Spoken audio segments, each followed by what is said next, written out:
What's going on? Pastor Tan here, and you're listening to the 3-Point Conversion.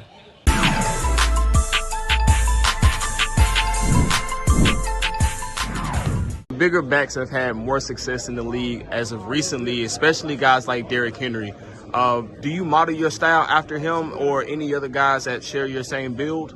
I look at a couple of different guys, like you said, Derrick Henry, Leonard Fournette, Zeke's, a couple different guys, and Le'Veon Bell. You know, you can't forget about Le'Veon. Just a couple different guys try to emulate and put some little twist in my game into that. And what would you say sets you apart from the bigger backs, the prototypical big back? I would say I could move, my lateral movement. I know I ain't sure about the catch of the backfield, my blocking. I could block really well. Yeah, I'd probably say that. And my intent to get that first down and get in the red zone, stuff like that. Sean, so one of the things that the league is leading towards now is three-tool guys, and you did a lot of three-tool things in college at Syracuse. Is there anything that you feel like you need to clean up as far as, like you said, technical things like pass pro or anything like that? Like I said, all of it. Something that I don't need to work on. I always get better at anything I do on the football field. And as far as one of the things that stood out with you was your contact balance. Like, guys didn't really, on the first hit, you didn't go down. Is that something that you worked on during the offseason as well, or is there a certain thing that you do to kind of improve that particular skill? I wouldn't want to give it out what I do, but I say that there's definitely things I do, working on balance. My hips just for that reason right there. Chase, one of the glowing points in your scouting report is elite versatility, right? You can carry the ball from any set, but you can also catch the ball, and you're a natural hands catcher. Do you take pride in that? Is that something that you work on, or is that something that just comes natural to you? Well, that's something I worked on every single day at practice. In the NFL nowadays, you got to be able to catch the football. And being able to show that this year on the field was extremely important to me. So, Deuce, you talk about your versatility as a pass catcher. If a team wanted to move you into the slot, would you be willing to work there as well? Absolutely. It's one of the things, I've been playing receiver since I was a little kid. Of course, I kind of said earlier that the nuances of being a wide receiver would be something I had to work on and learn.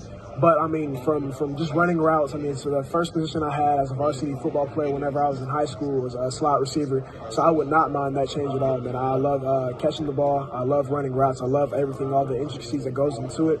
And, man, I'll be willing to learn. And there's another guy who was considered undersized, quote-unquote, for his position, by the name of Tyler Lockett. Have you talked to him at all? I have. His younger brother plays on the Kansas State football team. So when he came out, he was getting inducted into the Ring of Honor. He was there, and I got to talk to him.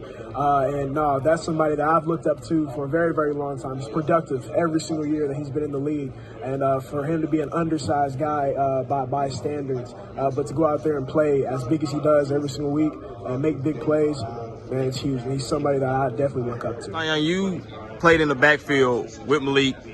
Y'all were one of the most dynamic backfields on all of college football, man. How does that prepare you for the way that the NFL is going with the dual threat quarterback, running back combos? It just, like I said, I feel like I got some similar of a head start, just being in that type of system, being in that type of offense with a great quarterback like Malik.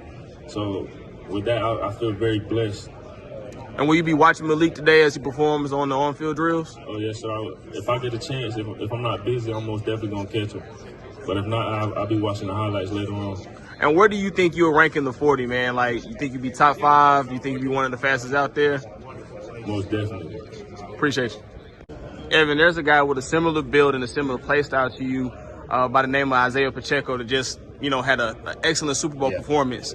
Seeing him have that kind of performance and that kind of trend trending up in the league, do you feel like you should be able to do the same thing or can do the same thing? Absolutely, and seeing a guy like that definitely gives me kind of hope and confidence coming into this process because, like, coming from Rutgers, he wasn't, super highly touted,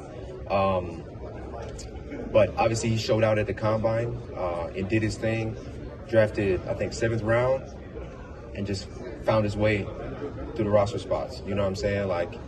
Found his way on special teams and then continued to just grind and work. And you can just see him with how he carries himself. So I have a lot of respect for his game and what he's been able to accomplish for sure. If I ever get a chance to talk to him, I definitely would want to meet him and talk to him. Appreciate it. Tank, you got to run the 40 today, and one of the things that people have questions about is your straight line speed. Where do you think you rank in that, or will you rank after you run your 40? I feel like I'll be honest with you, top 3, top 5. You know, it's a lot of things that guys question about me, the ability that they don't know, but I can't wait till tomorrow to show it to everyone and have fun out there. Just let everything out.